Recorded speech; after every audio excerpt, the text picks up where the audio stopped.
अध्यात्म विज्ञान मराठी या यूट्यूब चॅनलवर आपलं सर्वांचं हार्दिक स्वागत आहे. ज्या सर्वांग योग सद्गुरू युक्तीच्या प्रचाराप्रसारासाठी या अध्यात्म विज्ञान मराठी या चॅनलची निर्मिती झाली आहे, त्या सर्वांग योग युक्तीला कसं प्राप्त करण्यात आलं, कुणी प्राप्त केलं, कशी प्राप्त झाली आणि ती आपल्यापर्यंत कशी आली, हा इतिहास जाणणं अत्यंत मनोरंजक, आवश्यक आणि प्रेरणादायकही ठरेल. मित्रांनो, श्रीमद भगवद्गीतेच्या 11व्या अध्यायामध्ये विश्वरूप दर्शन हा भाग आलेला आहे. विश्वरूप दर्शन या भागाविषयी आम्हा भारतीयांमध्येच नव्हे तर संपूर्ण जागतिक विद्वानांमध्ये अनेक प्रकारच्या दंतकथा आणि अनेक प्रकारच्या भ्रमग्रस्त प्रचलित मान्यता आहेत. आणि त्या मान्यता अशा आहेत की अचानक त्या ठिकाणी एक विस्फोटासारखं काही झालं आणि श्रीकृष्णजींनी आपलं डोकं आकाशापर्यंत वाढवलं, पाय जमिनीच्या आतमध्ये गेले आणि अत्यंत असं विशाल शरीर धरून ते अर्जुनाच्या समोर उभे राहिले आणि त्यांनी विश्वरूपाचं दर्शन अर्जुनाला करवलं. पण वस्तुतः जर असं घडलं असतं तर तो रथ युद्धभूमीवर उभा होता आणि जर असा विस्फोटासारखं काही घडलं असतं तर त्या ठिकाणी जमीन धसकली असती, कितीतरी लोक म्हणजे जायबंदी झाले असते, कितीतरी लोक दगावले असते. पण असं काहीच झालं नाही आणि न तिथे विस्फोटासारखं काही झालं, न तिथे हलचल झाली. आणि असं कसं विश्वरूप परमात्म्याचं श्रीकृष्णजींनी अर्जुनाला दर्शन करवलं, तर याविषयी हे सांगता येईल की ती एक युक्ती होती आणि ती युक्ती श्रीकृष्णजींनी त्या ठिकाणी त्याला दिली आणि त्याला प्रत्यक्ष यथार्थ बोध करून दिला की हे विश्व हाच परमात्मा आहे, जो स्वयंभू आहे, स्थायी आहे, नित्य आहे, अव्यय आहे, सर्वांचा आहे आणि सर्वकाल आहे. तो अजय, अज, अमर, अव्यय असल्यामुळं त्याच्या शक्तीमध्ये सर्वांचा सहभाग असतो. त्याच्या शक्तीला कुणी आव्हान देऊ शकत नाही आणि त्याच्यावर कुणी नियंत्रणही करू शकत नाही. तर ही युक्ती म्हणजे आपल्यापर्यंत कशी आली या इतिहासाकडे जर आपण पाहिलं तर आपल्याला असं दिसतं की एका युगामध्ये 10 अवतार होतात आणि त्या 10 अवतारांचं कार्य परित्राणाय साधूनां विनाशाय च दुष्कृतां धर्मसंस्थापनार्थाय संभवामी युगे युगे. मी सज्जनांच्या रक्षणासाठी आणि दुर्जनांच्या निर्दालनासाठी वारंवार युगायुगामध्ये येतो. ही जी विश्वरूप परमात्म्याच्या प्रतिनिधी अवताराची घोषणा आहे, प्रतिज्ञा आहे, ती पूर्ण करण्यासाठी काही विशिष्ट लोक येतात आणि ते या अत्युच्च भूमिकेमध्ये स्थित राहतात आणि जी वैश्विक भूमिका म्हटली जाते. अनेक विभूती संत इत्यादी होतात, पण त्यांची जी दृष्टी असते किंवा त्यांच्या भूमिकेचा जो आवाका असतो तो मर्यादित असतो. पण अवताराचं असं नसते. अवतार हे विश्व पातळीवर आपल्या भूमिकेला साकार करतात आणि विश्वाला दिशा देण्यासाठी आणि विश्वाच्या कल्याणासाठी त्यांचा जन्म असतो. तर याविषयी आपल्याला श्री मायानंदी चैतन्य यांच्या चरित्राकडे पाहावं लागेल. ज्यावेळी धर्म, अध्यात्म, देव इत्यादी विषयी प्रचंड अंधश्रद्धा, अंधानुकरण आणि ज्याला म्हणता येईल की रूढी परंपरांचंच स्तूप माजलेलं होतं, त्या काळात यांचा जन्म झाला आणि त्यांनी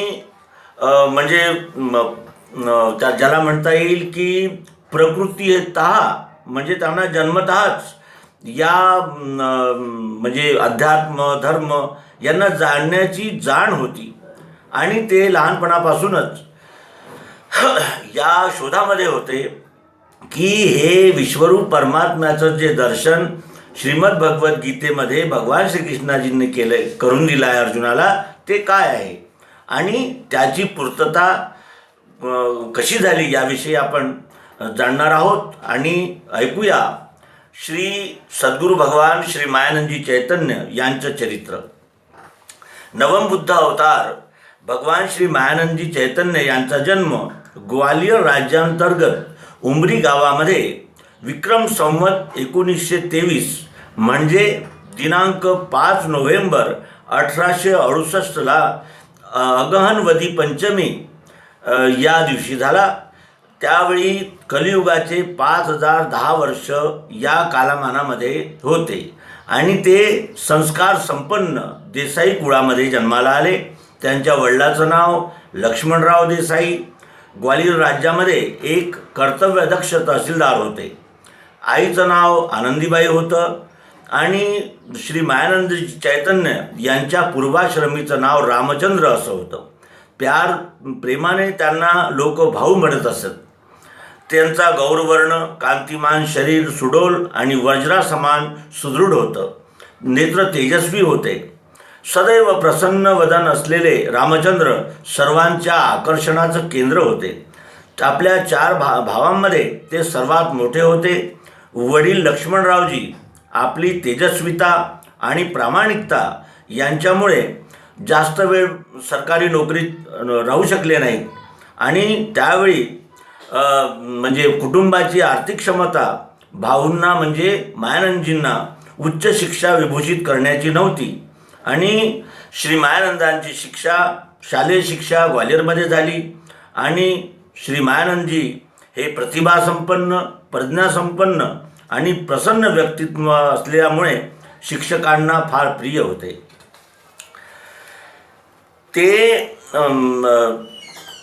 त्यांना आपल्या अवतार कार्याची जाणीव आणि सूक्ष्म जागृती पूर्वीपासूनच होती. त्यांना लहानपणापासूनच गीतेमध्ये दिव्यचक्षू काय आहेत हे जाणण्याची प्रबल आकांक्षा होती. याच शोधामध्ये त्यांनी अनेक ग्रंथांचं परिशीलन केलं. अनेक विद्वान, शास्त्री, पंडित, महात्मा, महंतांना याविषयी प्रश्न केले. परंतु या रहस्यमय योगयुक्ती सकालेने महता योगो नष्टा परंतप या गीतोक्त वचनानुसार नष्ट झालेली आहे, हा त्यांचा पूर्ण निश्चय झाला. सद्गुरूंशी मिलन.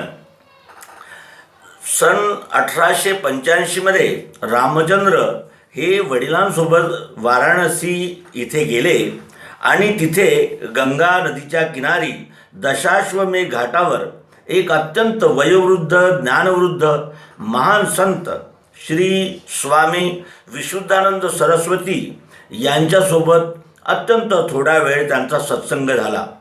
विशुद्धानंदांजीचा म्हणजे ब्रह्मतेजाने प्रभावित झाल्यामुळे श्री रामचंद्र नतमस्तक होत आणि ओजस्वी वाणीने त्यांना प्रश्न केला की सर्व लोक शब्दामध्ये ज्ञान सांगतात आहे, परमात्माचा प्रत्यक्ष बोध कुणीच करवत नाही आणि जर आपण गीतेमध्ये उल्लेख असलेल्या दिव्यचक्षूचं रहस्य जाणत असाल आणि जर आपण मला सांगू शकत असाल तर ते आप मला दिव्यचक्षू प्रत्यक्ष देऊ शकता काय?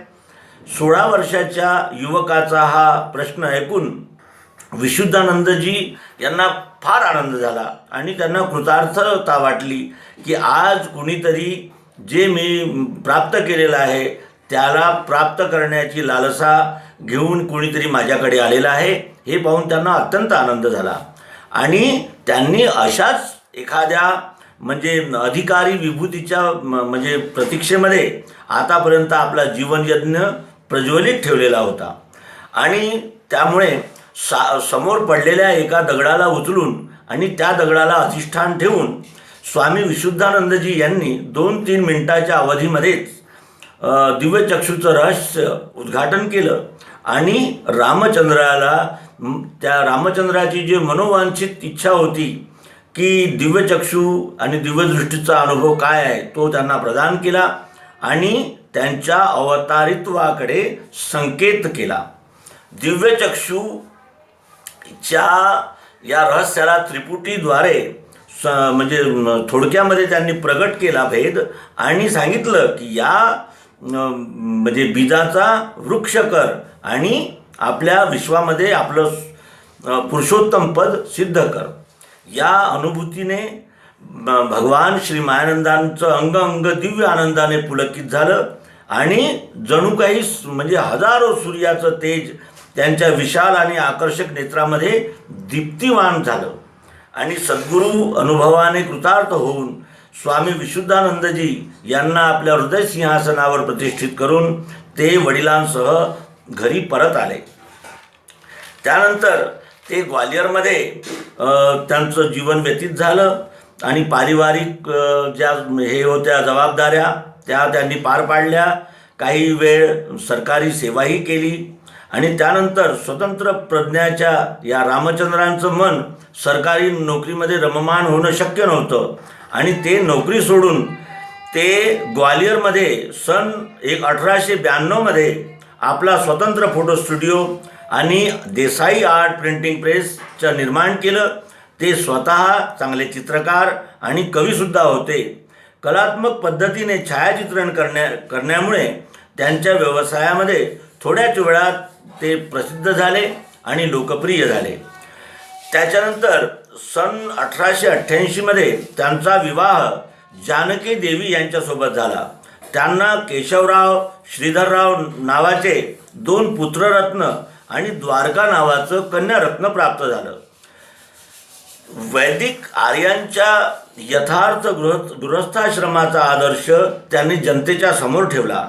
इसवी सन 1885 ते 1909 पर्यंत त्यांनी गृहस्थाश्रम आपल्या पुरुषार्थाने संपन्न केला आणि सद्गुरूद्वारे प्रदत्त दिव्य दृष्टीचं दिव्य चक्षुचं मनन केलं. व्यवसायामध्ये राहताना त्यांनी सर्व वेद उपनिषद शास्त्र स्मृती पुराण कुराण बायबल इत्यादी धर्मग्रंथांचं सूक्ष्म अध्ययन केलं, निरीक्षण केलं.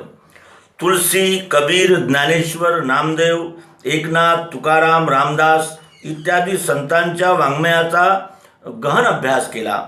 काव्य नाटक संगीत अभिनय इत्यादी सर्व विद्या आणि कलांमध्ये त्यांचं व्यक्तिमत्व अगदी परिपूर्ण होतं. त्यांना मराठी हिंदी संस्कृत गुजराती आणि उर्दू इत्यादी भाषेचं चांगलं ज्ञान होतं. इंग्रजी आणि पर्शियन भाषा यांचा त्यांना अभ्यास होता आणि खेळामध्येही ते मागे नव्हते तर ते खेळामध्येही भाग घेत असत आणि सर्व क्षेत्रांमध्ये नेतृत्व करण्याची त्यांची क्षमता होती. गृहस्थाश्रमाला 2 तप दिव्यचक्षूच्या मननात व्यतीत करताना त्यांनी आपल्या जीवनकार्याचा स्पष्टतः बोध घेतला आणि सद्गुरू श्री स्वामी विशुद्धानंदजी यांच्या संकेतानुसार आपल्या अवतारित्वाच्या कार्याला म्हणजे पार करण्याची पूर्वतयारी त्यांनी सुरू केली.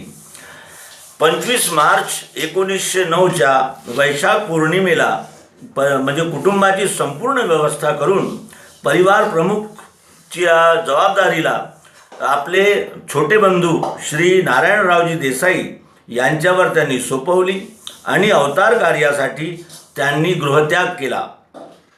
स्वयंस्फुरित भावानुसार बुद्धगयेला त्यांनी आपला गृहस्थाश्रम ईश्वरार्पण केला आणि आपला अवतार कार्याला प्रारंभ केला. आता या त्यांच्या कार्याला वेदव्यासांनी जे भागवतामध्ये वर्णन केलं आहे त्याचं काय म्हणजे हे मिळते बॅकग्राऊंड हे पाहूया. श्री व्यासजींनी स्कंदपुराण भविष्यपुराण आणि भागवत पुराणामध्ये कलियुगात होणाऱ्या 9व्या बुद्ध अवताराबद्दल सामान्य भविष्य कथन केलेलं आहे. ततः कलौ संप्रवृत्ते सम्मोहाय सुरद्विषां बुद्धो नाम्ना जिनसुता किकटेषु भविष्यति. हे भागवताच्या 1ल्या अध्यायाच्या 3ऱ्या खंडाच्या 23व्या श्लोकामध्ये श्री व्यासजींनी नमूद करून ठेवलं आहे.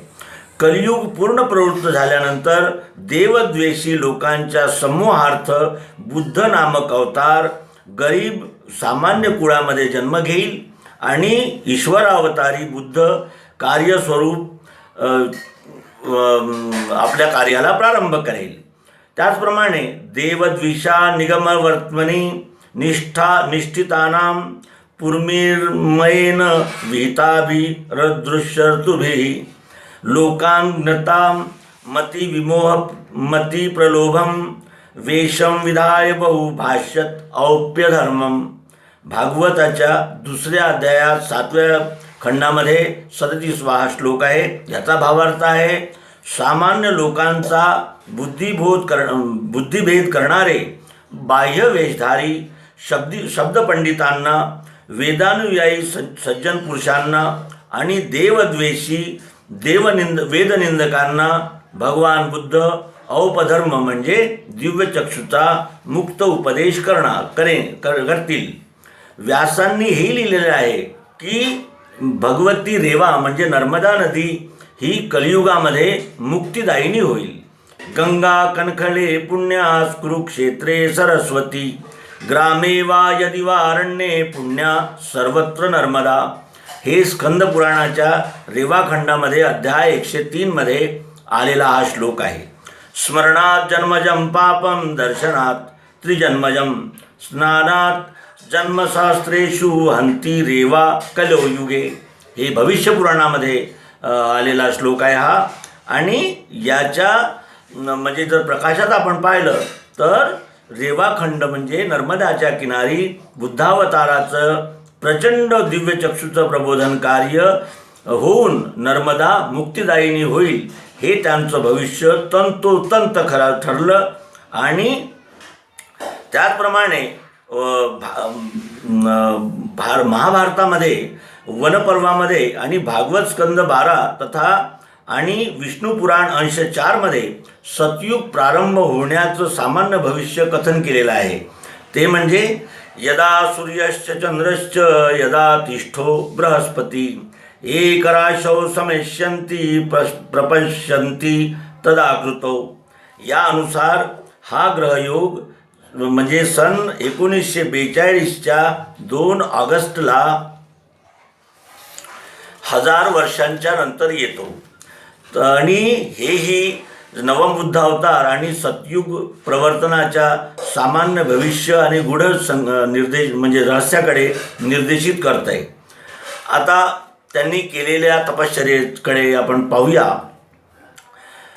श्री मायानंदजी चैतन्य यांनी भगवती नर्मदेच्या किनारी अभूतपूर्व घोर तपस्या केली आणि त्या दिव्यचक्षुच्या शंखध्वनीने पूर्ण नर्मदा खंड जागृत केला. गृहस्थाश्रम ईश्वरार्पण केल्यानंतर मायानंद ब्रह्मचारी हे नाव त्यांनी धारण केलं आणि नर्मदाच्या उद्गमस्थान अमरकंटक येथे घनघोर जंगलामध्ये कपिलधाराच्या जवळ कपिल गुफेमध्ये प्रवेश करून 6 महिनेपर्यंत सद्गुरू प्रदत्त दिव्यचक्षु योगावर घोर तपरूप चिंतन मनन केलं. साक्षात्कार आणि समाधीची अवस्था प्राप्त केली. भगवानांनी अमरकंटकात जो काळ म्हणजे घालवला तो त्यांच्या जीवनातला विशेष महत्त्वाचा म्हणता येईल. कारण स्वामी विशुद्धानंदजींनी जी ब्रह्मविद्या त्यांना दिली त्याचा सूत्रमय परिस्फोट म्हणजे पुरुषोत्तम योगाचा पूर्ण आविष्कार त्यांना याच कालावधीमध्ये झाला. आणि हा साक्षात्कार दुसऱ्यांनाही करून देण्याची सरळ सुबोध युक्ती याच ठिकाणी त्यांना प्राप्त झाली आणि त्यांना अत्यंत आनंद झाला. भगवानांना हा ब्रह्मानंदोन्माद 3 आठवडेपर्यंत राहिला. या आनंदाच्या स्थितीमध्ये ते आसनावरून हलले नाहीत आणि उन्मादाचा जेव्हा लय झाला तेव्हा त्यांनी शांत रूप धारण केलं.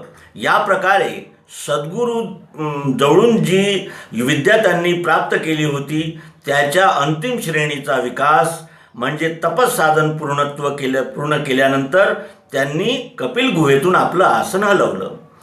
त्यानंतर त्यांनी भगवती नर्मदा या परिक्रमा केली. दिनांक 12/1/1911 ते 15 महिनेपर्यंत ते नर्मदेची परिक्रमा करून ग्वालियरला परत आले.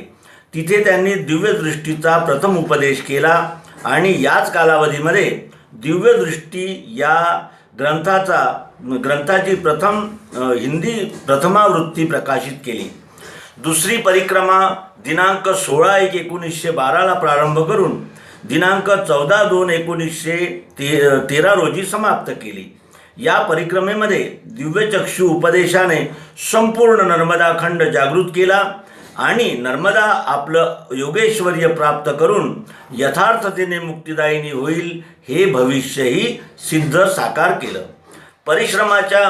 परिक्रमेच्या कालावधीमध्ये त्यांनी परिक्रमावासी लोकांसाठी नर्मदा पंचांग नावाचा एक ग्रंथ लिहून प्रकाशित केला. परित्राणाय साधूनां विनाशाय च दुष्कृतां धर्म संस्थापनार्थाय संभवामी युगे युगे. या गीतेच्या अध्याय 4 श्लोक 8 प्रमाणे या विश्वरूप परमात्माच्या अवतारी कार्य योजने हेतू त्यांनी 1915 ते 1922 पर्यंत दिल्ली, आग्रा, मथुरा, उज्जैन, ग्वालियर, पुष्कर, कानपूर, इंदौर, अमळनेर, जळगाव, नाशिक, पुणे, मुंबई, जबलपूर, बिलासपूर, नागपूर, मंडला, सागर, होशंगाबाद, खंडवा इत्यादी भारताच्या सर्व प्रसिद्ध स्थानांमध्ये दिव्यचक्षुच्या विज्ञानाचा प्रचार प्रसार करण्यासाठी भ्रमण केलं. 11 मे 1922 मध्ये मध्य प्रदेशाच्या परमपवित्र तीर्थ ओंकार मांधाता जिल्हा पूर्व नेमाड या क्षेत्रामध्ये पुण्यसलीला नर्मदेच्या दक्षिण तटावर केंद्रीय अध्यात्म विज्ञान शाळाची स्थापना केली आणि लेखन कार्याला प्रारंभ केला. इसवी सन 5 मार्च 1934 चैत्र कृष्ण 4 संवत 1990 मध्ये विश्वधर्म म्हणजे मानव धर्म संस्थापनेचा आपलं अवतार कार्य पूर्ण करून ते निज विश्वरूपामध्ये विलीन झाले. महाभारत भीष्म पर्वाच्या अध्याय 25 ते 42 पर्यंत 18 अध्यायांच्या अनुपम प्रसंग संस्कृत भाषेमध्ये गीता या नावाने प्रसिद्ध आहे. भगवंतांनी गीतेच्या अध्ययन आणि त्याच्या तात्विक सिद्धांताला जनसामान्यापर्यंत पोहोचवण्यासाठी मराठी भाषेमध्ये छंदबद्ध रचना दिनांक 20/10/1912 पूर्ण केली. गीतेचे रहस्य आणि विवाद असलेले सर्व सिद्धांतांचा यथार्थ आणि व्यावहारिक दृष्टिकोन या ग्रंथामध्ये ठेवण्यात आलेला आहे.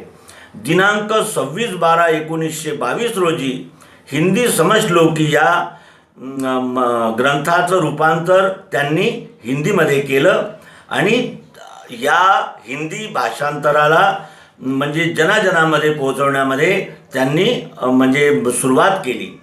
या ग्रंथाची विशेषता अशी आहे की संस्कृत श्लोकांच्या सोबत हिंदीच्या श्लोकांचाही अभ्यास घडतो आणि त्याच्यामुळे दोन्ही भाषेमध्ये वाचकांची रुची बनली राहते आणि अभ्यासही सुलभ होतो. भगवानांनी अनुष्टुप छंदामध्ये ही रचना केलेली आहे. ती ओज, प्रसाद, माधुर्य या सर्व काव्यगुणांनी परिपूर्ण आणि अत्यंत सरळ सुबोध शब्दांमध्ये गीतेचं अधिष्ठान म्हणजे विज्ञाननिष्ठा प्रत्यक्ष करणारी आहे. आणि या कार्यामुळे ती गीताही आम्हाला सरळ, सहज, सुबोध प्राप्त झाली आणि त्यामध्ये गीतेमध्ये दर्शित केलेला दिव्यदृष्टीचा सिद्धांत जनसामान्यापर्यंत पोहोचला आणि गीतेला समजण्यासाठी हा सिद्धांत समजणं अत्यंत आवश्यक आहे. जोपर्यंत तत्वदर्शनाद्वारे हा सिद्धांत आम्ही पूर्णतः समजणार नाही तोपर्यंत गीता आपल्या ध्यानीही येणार नाही.